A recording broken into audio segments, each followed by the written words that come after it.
Welcome the Governor of Enugu State, His Excellency, with the Deputy Governor of Enugu State, His Excellency Barrister Afri-Exim,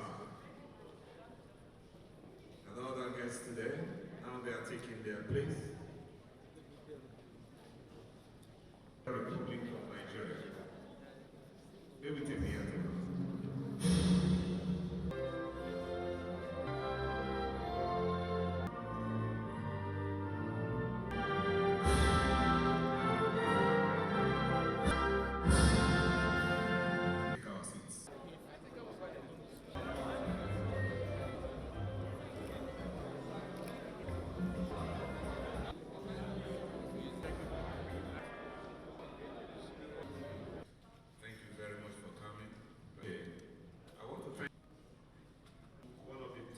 Your presence here today reaffirms our collective commitment to advancing the economic landscape of Enugu State and accelerating our journey towards becoming the preferred investment destination in the country.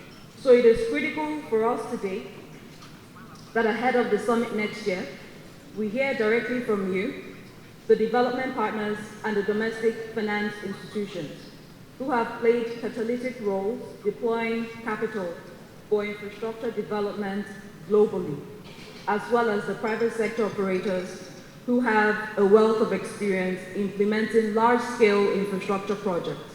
The theme of this roundtable, leveraging public-private partnerships, was purposely chosen to align with our administration's vision of accelerating sustainable economic transformation with the private sector as driver.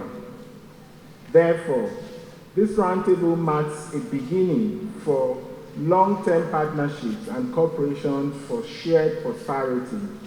It is expected that it will catalyze the emergence of a sustainable, resilient, and prosperous Enugu. In the southeast, Enugu State has historically led its pair in key socioeconomic indicators, as well as serving as a de facto capital of the region. Enugu has all the characteristics of a socio-economic hub. My administration's mission is to make Enugu State the preferred destination for investment, business, tourism, and living in Nigeria. Our core mandate is to restore Enugu's lost glory, to fully realize the state's latent potential, and to transform Enugu into an industrial and innovation powerhouse. The integrated sector-based productivity strategy will prioritize industrialization. This will be a key objective to achieving development and participation in regional value chains, investment facilitation, and export promotion. Enugu's priority in the mineral sector is to catalyze technical assistance towards ensuring the development of a sustainable exploration, production, and consumption approach. It will ensure that we are able to harness our mineral resources with minimal environmental impact. With this, we will develop mineral resources on our soil using a sustainable value chain approach. This we will do by mobilizing financing to conduct a thorough geospatial mapping of our natural resources endowments, followed by their sustainable extraction, beneficiation, and value addition. Caribbean Airport MRO of the maintenance, repair, and overhaul facility. So this proposed project would deliver a maintenance, repairs, and overhaul hub and an aviation-related facility, incorporating all the capabilities, the facilities, and warehouse to provide low-cost, high-quality service to aircraft and parts manufacturers, as well as airlines. The project that we're looking at is the Modern Logistics Center, and this is a specialized logistic hub development. This has actually started getting a lot of attention from potential investors. This proposed project will deliver the design, development, construction, operation, and maintenance of 2 multifunctional logistic and transit zones in Obolafo and in 9th Mile Corner. The two proposed hubs are located along the Trunk A Enugu-Maiduguri Expressway, which is the primary economic corridor connecting the north to the southeast and the south regions. So each hub is expected to include transit paths, inland container terminals, fuel and fire stations, accommodation, healthcare, and sanitation facilities. And this will be located in Obolafo and in Udenu and 9th Mile in the local government. I would like to commend the Governor and his team for putting together this event to showcase the vast investment opportunities in the state, but more importantly, to discuss those policies and to make it easier to do business here, and to finally, to encourage international partnerships with the state. Nigeria and the UK have long-standing historic ties. This relationship is built through our shared culture and the genuine personal relations that span decades and generations, meaning that 99% by value of existing Nigerian exports to the UK will be duty-free. It's worthy to note that cashew, cotton and plantain, predominantly farmed in Enugu and other southeastern states, are among the top priority products for export under this scheme, based on their attractiveness to both Nigeria and to the UK. And if I can be personal for a second, I know that my mother will be delighted because she loves cashew nuts, and I will be directing her to look out for cashew nuts produced in Enugu when she buys them in the UK. I was really excited to hear the Honourable Governor's plans for green growth as well. And therefore, I encourage Nigerian businesses to take full advantage of this new opportunity, which will make it simpler to trade with the UK. As you all know, investment remains a key enabler and driver of accelerated growth across nations.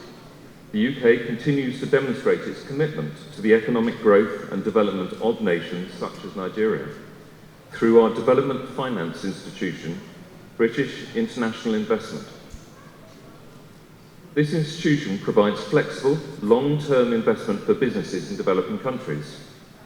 In Nigeria, as at the end of the year 2022, the institution had a portfolio closing value of $619 million, which was recorded in sectors such as financial services, infrastructure, healthcare, manufacturing, education, food, and agriculture.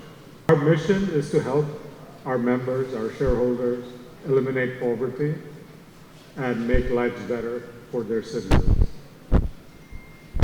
The lesson that we draw from the experience of countries all around the world, I think above all, I'd like to congratulate His Excellency for his commitment to providing that leadership, that policy, certainty, clarity, support, not to get in the way of private businesses or not to try to do everything, but in fact, to try and facilitate private investment. Because as I said, without private investment, you will not have job creation, you will not have poverty reduction.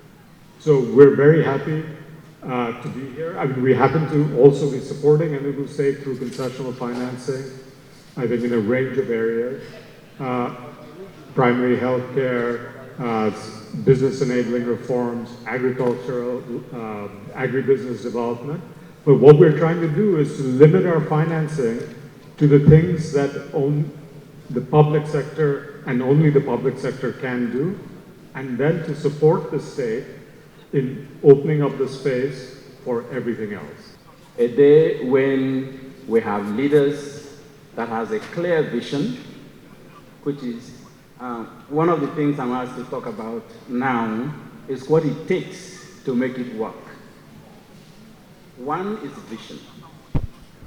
And we have leaders in Enugu State today that has very clearly articulated vision on where to take Enugu State from where we are to the next place.